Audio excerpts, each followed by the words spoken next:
Today's World Cup Bobsleigh program takes a look back at the 94-95 season, which ironically started in the sun and the fun of Monte Carlo at the World Bush Championships. We'll take you around the globe to the first stop on the World Cup circuit at Calgary, Alberta. We'll take you to Berchtesgaden, to Winterberg, to Altenburg, and all the way to the last stop on the World Cup circuit at beautiful St. Moritz, Switzerland. From there, it's off to the World Championships in Winterberg, Germany, where it was raining, sleeting, and snowing, but the Germans didn't care. We'll also show you the people who didn't win all the races this year, as bobsledding is a dangerous sport. Luckily enough, USA number 2 Jim Herbeck and James Purvis walked away. We'll also take a look at a sport called skeleton racing. It hopes to get on the calendar at the 1998 Winter Games in Nagano, Japan. All that and more coming up.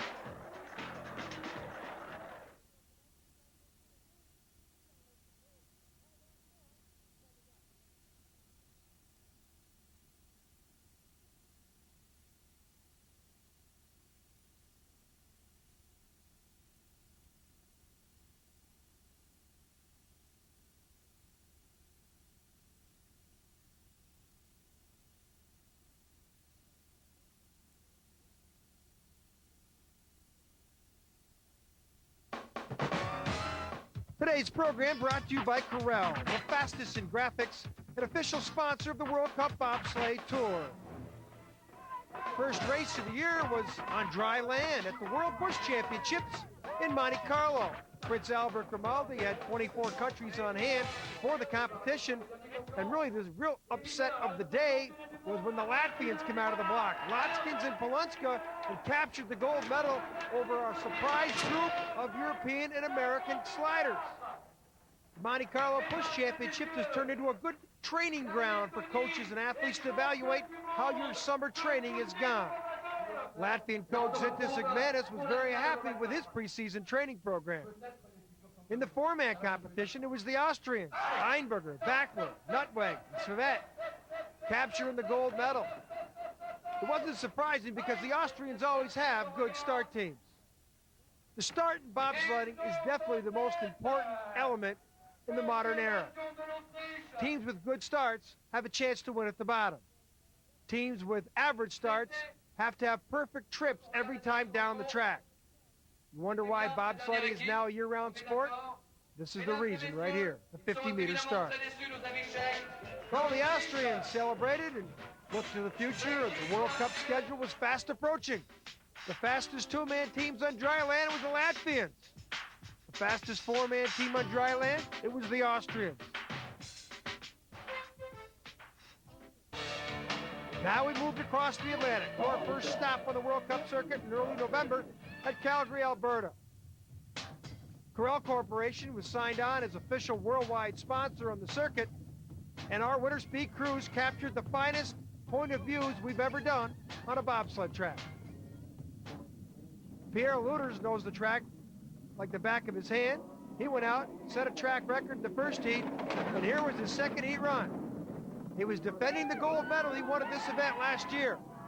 And Luters from Edmonton and his brakeman, Jack Pick from Calgary, they showed that last year's gold medal was no fluke as they blew away the rest of the field on their home track and captured the first gold medal of the year. Luters, only 24 years old, one of the youngest, most successful pilots the sport has ever seen. Big, strong, powerful athlete. The Canadian program was proving that it was taking advantage of that track built for it in 1988. So in the two-man event, Pierre Luters is our winner. Second place, the Italian Gunter Huber. Third place, the German Christoph Langen. Now is on to the four-man, Dirk Wiese. In the second heat, he was only 600ths off the pace from Chris Laurie of Canada in the first heat. 5 sleds went under the old track record in the first heat.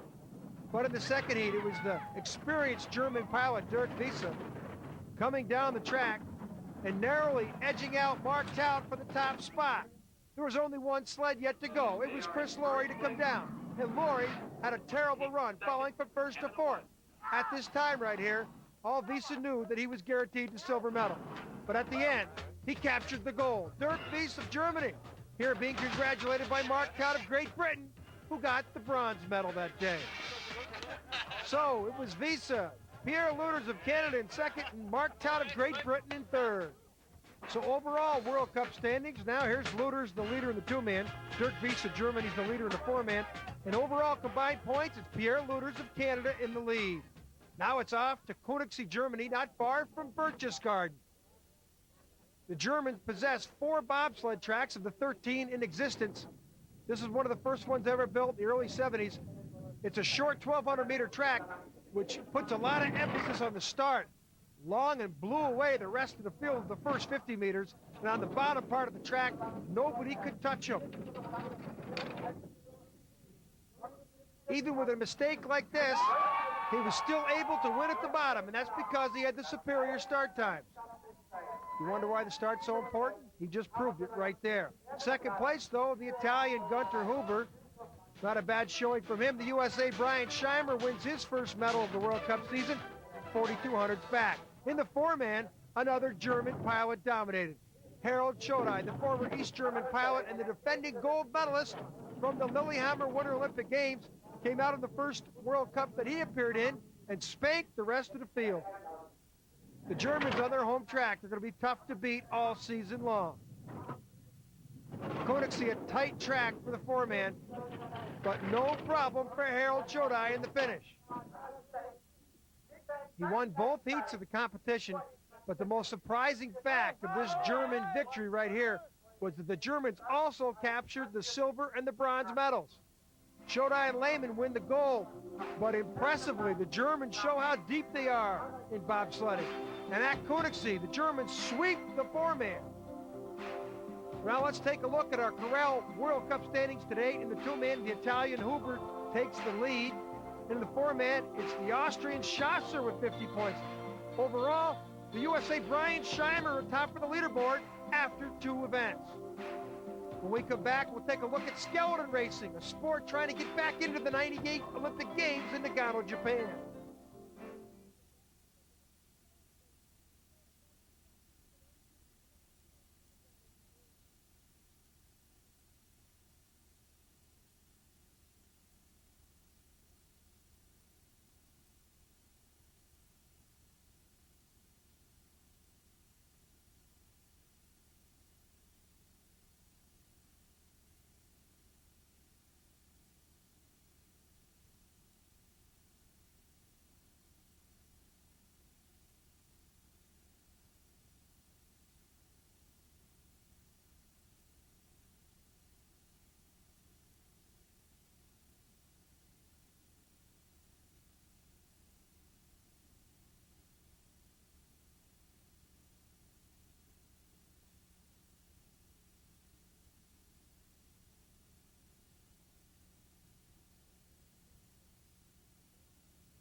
St. Moritz, Switzerland is the birthplace of many sliding sports, including skeleton racing, a sport that we can all identify with from our sliding experiences as a child. The only difference is that they go 130 kilometers per hour in competition and encounter danger at every corner. Late in the 19th century, with the British firmly established in St. Moritz, Switzerland, a Commander Buford decided that instead of racing down and around the streets of St. Moritz, there needed to be built a special track. They decided on a location below the village of St. Moritz, and in 1886, the world's first known sled run opened for business in the tiny hamlet of Cresta, where the sport also got its name. They hosted their first great race at the Cresta Run in 1886 called the Grand National, and it has been held every year since. The popularity of the sport continued to grow, and in 1928, St. Moritz received the 3rd Winter Olympic Games, and Cresta made its first appearance in Olympic competition. After the 28 Games, St. Moritz became a playground of the rich and the famous, and the Cresta Run was attracting famous daredevils such as the oldest Kennedy son, Joe, who was killed in World War II. The most famous Cresta rider was another American named Billy Fisk. Fisk had won the 1928 and 1932 Winter Olympic Games bobsled gold medals. He now transferred over to the sport of Cresta, and the American dominated the scene. In 1938, Fisk won every race the Cresta Run had to offer, including the Grand National. After his Grand National win, Fisk and his fellow competitors went off to the village of St. Moritz to celebrate. 10 months later, Fisk was in a different type of competition, World War II. Fisk had joined the RAF, and in the Battle of Britain in 1939, he was shot down and fatally injured. Fisk became the first American killed in World War II. At the resumption of the Winter Olympics in 1948, Cresta once again made its appearance on the Olympic calendar. The Cresta Club in St. Moritz was now established as one of the world's most elite sports clubs, content to only compete on their own track. And unless the Olympic Games were in St. Moritz, they did not care about participating. At the 1964 Winter Olympic Games in Innsbruck, Austria, another sliding sport made its entry. Luge, or sliding on your back, became an Olympic sport in men's, women's, and doubles competitions. Cresta Club, though, continued to flourish, and another movement started to develop on the newly created refrigerated tracks that were being built to accommodate both bobsled and luge at each Winter Olympic Games site. With a slight modification to the Cresta sled, the sport of skeleton was born. And now skeleton is on the eve of one of the most important decisions in its history.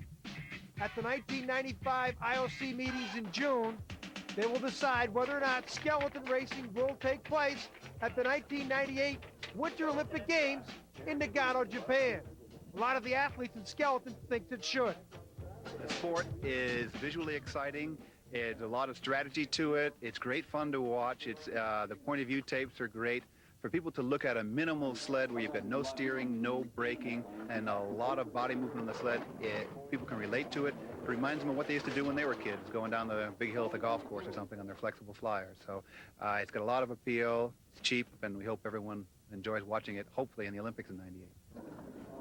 The man spearheading the skeleton movement towards Nagano, Japan, is the Federation International Bobsled and Toboggan President, Bob Story. He believes it's got a chance. First of all, it's an exciting sport, and it is television friendly. People like it when they see it on television. Secondly, it's a very competitive sport. It allows men and women to compete on an equal footing, which is always an advantage. For the IOC, it's an added event in the winter program, and they need more sports in the winter.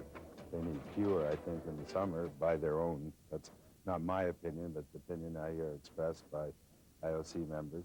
So this is an added event that doesn't require a new venue. It doesn't require great extra expenditure and adds excitement. So I think it's a win for everybody. And skeleton had its world championships at the 1994 Winter Olympic site, Lillehammer, Norway, another country that likes its sliding. And an upset, Jörg Wenger from Switzerland, only sixth place during the World Cup season. It was a surprise because the Austrians were 1, 2, 3 in overall World Cup points. But Switzerland, always known for great sliders, Wenger pulled off the upset with 4 perfect runs on 2 beautiful days in Lillehammer, reminiscent of last year's Winter Olympic Games when 12 straight days had blue skies and perfect conditions. The Olympic track for Wenger was not a problem. The Swiss captured his gold medal and almost looked surprised as he came up the finish ramp. They'll all be surprised if skeleton gets that chance to compete in Nagano. This reporter feels it should have a good chance. Final results of the World Championships in Lillehammer for skeleton. Wenger from Switzerland, the leader. Christian Auer of Austria, 4,600s back. Ryan Davenport of Canada, the bronze medal. We talked to the gold medalists about what it would be like to compete at Nagano. We don't know yet if skeleton will be in the Nagano Games. We hope it will be included. Personally, I think it would be a great thrill to represent my country in an Olympics. Skeleton is a sliding headfirst sport, and it could slide right into the Nagano Olympics. We will see. When we come back, it's off to Wittenberg, Germany for World Cup bobsled stop number 3.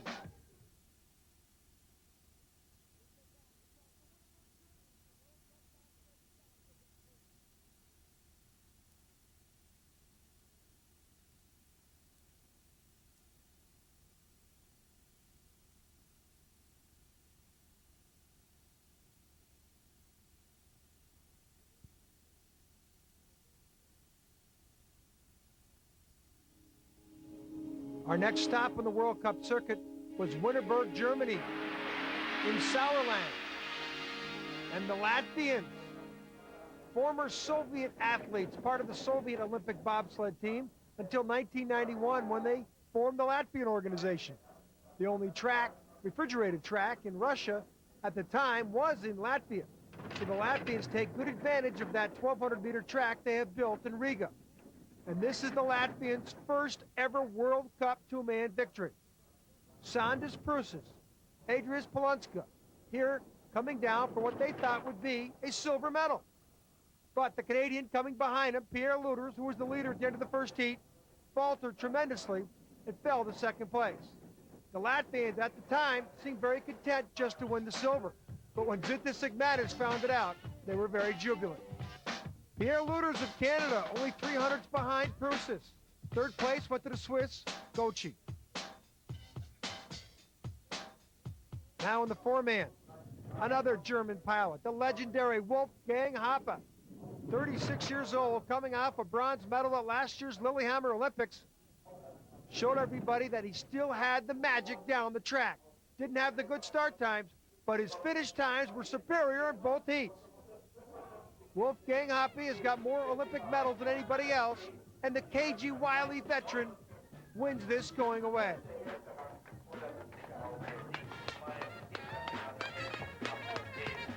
So results of the Wittenberg four-man, it's Wolfgang Hoppe in first, the German Dirk Wies in second, the Canadian Chris Laurie in third place. Our overall World Cup two-man standings, the Italian Hubers in first. In four-man, it's Schasser of Austria. Overall points, surprisingly, USA Brian Scheimer was atop of the leaderboard after 3 events. Our fourth stop on the World Cup circuit was in Altenburg, Germany. Pierre Lueders of Canada won his second race of the year. In the four-man, Wolfgang Hoppe of Germany, he won his second race over Mark Tau. That left the overall two-man World Cup standings like this. Gunter Huber of Italy was still in first, closely followed by the Swiss Gauci. And in the four-man, it was Schasser of Austria. Scheimer was in second. Overall, Gauci of Switzerland now moved into the overall lead with 198 points. Second place was Brian Scheimer of the United States, and Pierre Lueders of Canada was starting to make his move. Our last stop on the World Cup circuit, very appropriately, the birthplace of bobsleigh, St. Moritz, Switzerland. A postcard every day you go to the track, a place the athletes all want to be. And Swiss #1, Rado Goci, another guy who took advantage of the home track, came down in both heats with the best lines through Horseshoe, one of the most famous corners in the world. Swiss precision timing, Swiss precision finishes. Right here, Rado Goci on his gold medal run in the second heat on his home track, the only natural track left on the World Cup bobsleigh circuit. Goci and Gato Acklin win the gold medal in Switzerland.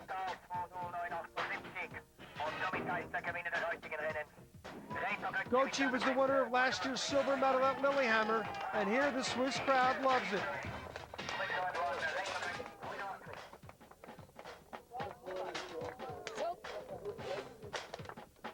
Final standings.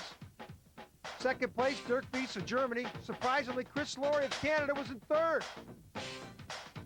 In the four-man, that German Dirk Wies, who's been struggling to get on that world championship team for Germany, but the Germans are so deep.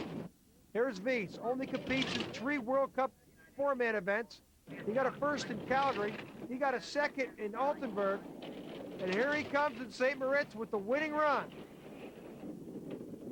Dirk Wies of Germany captures the four-man gold at St. Moritz.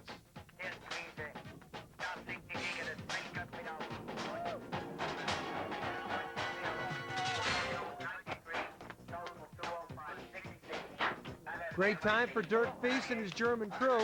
Final standings, Wies, Gauthier of Switzerland in second, Pierre Lueders of Canada, a very important bronze medal. We'll show you why. Here's the final Corral World Cup standings. Pierre Lueders narrowly beats out Rado Gauthier of Switzerland by 1 point. In the four-man, it was Pierre Lueders winning the gold. Mark Tout was in second, Dirk Wies in third. Combined overall points, Pierre Lueders, the winner with 243 total points, narrowly edging out Gauthier and Huber of Italy. So Pierre Lueders of Canada, our two-man World Cup winner. He backs that up, though, with the overall World Cup title in four-man. And follows it up again with the total points, the combined leader, Pierre Lueders of Canada, the Triple Crown winner in bobsleigh in 1995. This firmly establishes Canada as a power in the sport, especially since the track got built in 1988. Even more surprising is the average age of this four-man team from Canada, 24 years old. But the Canadians have not won a World Championship medal since 1965, and the Worlds were coming up in Wittenberg, Germany.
This World Cup bobsleigh program being brought to you by Corral, the fastest in graphics, and the official sponsor of the World Cup Bobsleigh Series.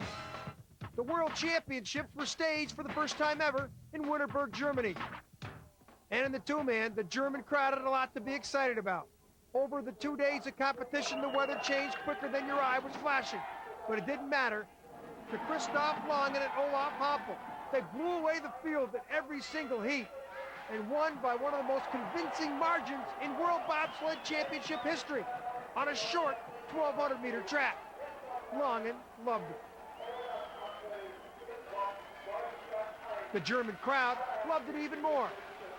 Final results, Langen and Hampel the gold. Pierre Lueders and Jack Pick of Canada win their first medal for Canada since 1965.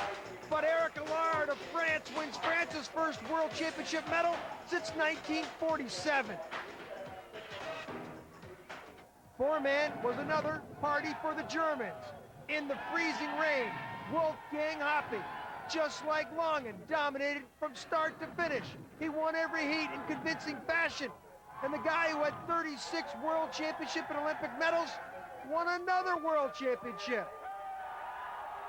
It was a great day for the Germans, and Wolfgang Hoppe proved to everybody why he is one of the legendary drivers in the history of bobsleigh. Final results, Schasser of Austria got second place, and the German #1 sled Harold Chodai won the bronze medal. For Hoppe, it was another day at the office, but he wasn't through yet. There was one more stop, a $25,000 prize money stakes race in Lake Placid called the Jeff Bodine Bobsled Challenge. Hoppe, driving a borrowed American sled that was originally made in Germany, came back to the track where he won the first of those 38 World Championship and Olympic medals. In 1983 in Lake Placid, he captured a bronze at the two-man World Championships. Through zigzag and 15, Hoppe proved to everyone that he was definitely on legendary status. A Babe Ruth of the sport in the twilight of his career, Wolfgang Hoppe.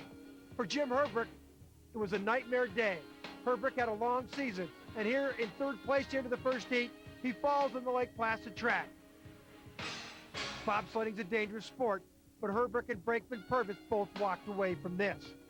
Final results in the Bodine Challenge: Hoppy and Hanneman from Germany in first, Tuffy Latour for the United States in second, Mark Todd of Great Britain in third place. It was a great season for Carell and the World Cup Bobsleigh Series.